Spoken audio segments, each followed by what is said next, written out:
যে একটা বাংলাদেশের জন্য একটা দুর্নীতিমুক্ত, ঘুষমুক্ত, সিন্ডিকেট মুক্ত, টেন্ডারবাজি মুক্ত, দখলদার মুক্ত, প্রতিহিংসা মুক্ত রাজনীতির জন্য কতবার আর কত মায়ের সন্তান জীবন দিবে ভবিষ্যতে। আর বাংলাদেশকে পুনর্গঠনের জন্য আমার মনে হয় কেউ আর যাবে না। আমার প্রজন্মের কেউ কাউকে তো লিখিত দিয়ে যাবো যে তুই মরবি না, এ দেশের জন্য অন্ততপক্ষে মরবি না, মরলে মাওয়ার পোতায় আবার দেশকে দখল করে নিবি, নানান সিস্টেমে এসে আজিজরা দখল করে নিবি। কি সর্বনাশের দেশ!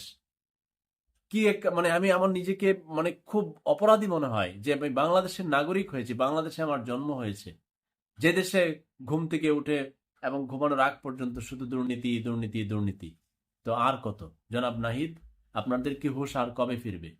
আর যারা যারা এখনো দুর্নীতি করছেন, আবারও সব ভুলে গেছেন, ক্ষমতার মসনদে যাবেন বলে চেষ্টায় আছেন, কিংবা গিয়েছেন বলে ভাবছেন, কিংবা এখন যারা উপদেষ্টারা আছেন জুলাই আগস্টের